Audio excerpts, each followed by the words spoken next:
السلام علیکم، دس از می علی حیدر جعفری۔ دوستو، آج میں آپ کی ملاقات ایک ایسی شخصیت سے کرواتا ہوں جنہوں نے اپنی زندگی میں درس و تدریس کے اوپر بہت کام کیا، جن کی صلاحیتوں اور خوبیوں کو دیکھتے ہوئے حکومت پاکستان نے صدارتی ایوارڈ اعزاز فضیلت کے علاوہ بہت سے دیگر دوسرے ایوارڈ بھی دیے۔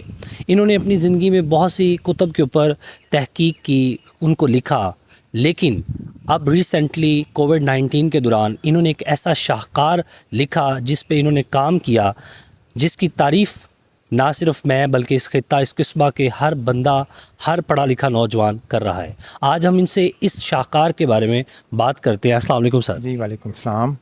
سر، فرسٹ آف آل کانگریچولیشن، آپ کی یہ جو کتاب شجر کہانی ہے، یہ سب سے منفرد، سب سے ڈیفرنٹ اور ایک بڑا ہی ایک دلچسپ topic, how is it possible, یہ کیسے ممکن ہوا، اور سب سے پہلے آپ کے مائنڈ میں یہ خیال کیسے آیا کہ ان درختوں، ان قدرت کے ان بیٹوں، ان پودوں اور ان نوجوانوں کے ساتھ بھی گفتگو کی جا سکتی ہے؟ اصل میں یہ ہوا کہ کووڈ کے دنوں میں جب کالج بند تھے تو میں کالج میں روزانہ آتا تھا۔ یہاں ہمارے کالج کے اندر کرنٹائن سینٹر بنا ہوا تھا، ظاہر مجھے اس اپنی ذمہ داری کے حوالے سے ڈیلی آنا پڑتا۔ وہ بہار کا موسم تھا اور میں نے اپنی زندگی کے اندر فرسٹ ٹائم محسوس کیا کہ جب ظاہر ہے کہ فیکٹریاں بند تھیں، ٹریفک بند تھا، شور نہیں تھا، تو یہاں ایسے ایسے پرندے آنا شروع ہوئے کہ جو زندگی میں نے اپنے کالج کے اندر آتے ہوئے کبھی نہیں دیکھے تھے۔ اچھا، اب ظاہر ہے کہ پوری بہار اپنے جوبن پر تھی اور بہار کے اتنے نظارے بھی شاید میں نے اپنی زندگی کے اندر نہ محسوس کیے ہوں، چونکہ پولوشن نہیں تھا۔ تو بچے نہیں تھے، کافی عرصے سے بچے ہمارے کلاسز میں نہیں آ رہے تھے، کالج میں نہیں آ رہے تھے، مجھے بڑا لونلی لیس فیل ہو رہی تھی۔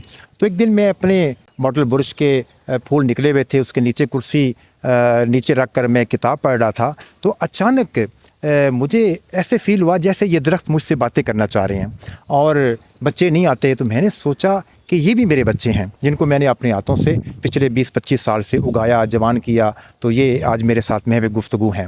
تو ایسے میں نے اپنے ذہن میں خیال لیا تو میں اٹھ گیا، پہلے اس درخت کے پاس گیا جو اس کالج کا سب سے پرانا درخت تھا، پھر دوسری نسل کے درخت کے ساتھ، پھر تیسری کے ساتھ، تو وہ پھر میں ان کے پاس کھڑا ہوتا، کچھ ان کو دیکھتا اور سے مجھے لگا کہ یہ میرے ساتھ سے گفتگو کر رہے ہیں۔ میں ڈیلی ایک آدھ درخت کے پاس کھڑا ہوتا، گھر جا کر اس کے ساتھ جو مجھے فیل ہوتا تھا میں نے وہ لکھنا شروع کر دیا۔ پھر کچھ ریسرچ کی کہ اس کے ساتھ وابستہ جو چیزیں تھیں، سماج کی کہانیاں تھیں یا دوسری چیزیں تھیں، ان کو بھی ساتھ ایڈ کیا، تو یہ ایک تخلیقی انداز سے یہ کتاب پھر وہ وجود میں آئی۔ سر، آپ نے تقریباً ہر طرح کے درختوں کے ساتھ گفتگو کی، باتیں کی، ان کے قصے بھی سنے، انہیں اپنی بھی رودات سنائی۔ کیا آپ ہمیں بھی کچھ اپنی کوئی قصے، کہانیاں جو آپ نے ان درختوں کے ساتھ، اپنے ان بیٹوں کے ساتھ اس مشکل وقت میں کی، کیا ہمیں بھی کچھ شیئر کریں گے؟ جی بالکل، بہت ساری چیزیں جو ان کے ساتھ جڑی ہوئی تھیں، کچھ میں نے ان سے پوچھی، کچھ انہوں نے مجھ سے پوچھی، ہم نے بڑا ایک دوسرے کا دکھ، غم، خوشی سارا شیئر کیا۔ تو کہانیاں تو بڑی ہیں لیکن ایک دو میں آپ سے شیئر کروں گا۔ مثلاً ایک مکالمہ جب میں بات کر رہا تھا وہاں پہ ایبٹ آباد میں چنار کے درخت کے ساتھ، تو چناب کے درخت نے جب مکالمہ کیا تو اس نے مجھے پھر ایک ڈائلاگ جو اخروٹ کے درخت کے ساتھ ہوا وہ سنایا۔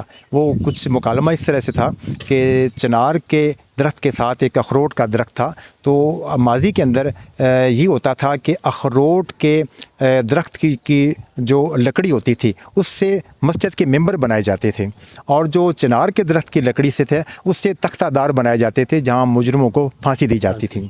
تو ایک دفعہ وہ دونوں درخت آپس میں قریب تھے تو ایک دوسرے کے ساتھ لڑ پڑے، تانا دینے لگے، اور جو اخروٹ کا درخت وہ تانا دینے لگا کہ تم تو باس ننگے شرم و معاشرے کے لیے تمہارے تو تختہ دار بنتے ہیں، لوگ اس کے اوپر پھانسی جھولتے ہیں، تو میری لکڑی دیکھو، میں ممبر بنتا ہوں، لوگ واز کرتے ہیں۔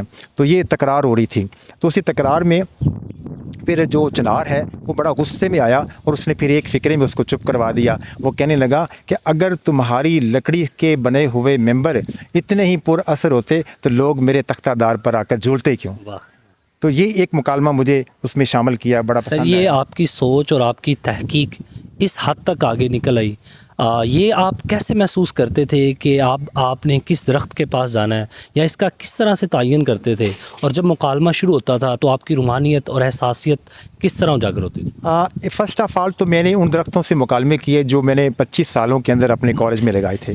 جو درخت تھے مقامی, اس میں السٹونیا تھا, اس میں ککر تھا, اس میں کنیر تھا, اس میں ٹالی کا شیشم کا درخت تھا, نیم کا درخت تھا. یہ سارے جو کہ میں نے اپنے ہاتھوں سے یہاں لگائے تو ان کے حوالے سے گفتگو کی. پھر میں نے اپنی پوری لائف کو ریمائنڈ کیا تو باغ جناب میں جو بہت قدیم درخت تھے, کچھ سنبل کا درخت مال روڈ پر, کچھ زیارت میں جب گیا تو وہاں جو صنوبر کے درخت ہیں ان کے ساتھ کشمیر کے چیڑ کے درخت. بلکہ یہاں میں آپ کو ایک اور بھی بڑی دلچسپ بات بتاتا ہوں, بڑی دلچسپ, کہ دیر کوٹ میں جب گیا تو دیر کوٹ کے جنگل میں آپ کو یاد ہوگا ایک دفعہ آپ بھی ہمارے ساتھ تھے, تو ایک بہت بڑا جنگل کے اندر درخت ہے کہ جس کو آپ 4 بندے بھی گھیرا ڈالیں تو وہ درخت قابو بھی نہ آئے گا. وہ میں اس کو کہتا ہوں کہ دیر کوٹ جنگل کا بادشاہ درخت ہے. تو اس درخت میں ہم دیکھتے ہیں کہ جب میں گیا میں نے کہا آپ اپنی کوئی کہانی سناؤ. اس نے کہا میں آپ کو سناتا ہوں سر, کہ یہ جو میرے ساتھ ایک درخت ہے نا, یہ چھوٹے سے قد والا, اس کو بڑا اعتراض تھا کہ ہمارے چیڑ کے درخت کے پتے بڑے نرم ہوتے ہیں, لمبے نوکیلے ہوتے ہیں, تو وہ کسی کام کے نہیں آتے. وہ دور سے ایک درخت تھا بڑے پتوں والا, کسی اور نسل کا تھا, تو یہ اس کو یہ تھا کہ یہ بڑا خوش قسمت ہے ہم سے زیادہ کہ اس کے پتے کارآمد ہوتے ہیں. اس نے رب سے گلہ کیا, بلکہ فرمائش کی کہ میرے پتے اس جیسے کر دو. تو صبح اس کے جیسے پتے ہو گئے.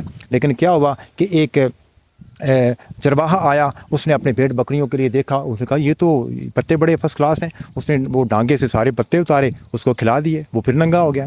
پھر اس نے دعا کی کہ میرے پتے شیشوں جیسے کر دیں کہ اب تو نہیں یہ کھائیں گے. وہ شیشے جیسے ہو گیا. اگلے دن آندھی آئی, وہ آپس میں ٹکرائے, چکنا چور ہو گئے.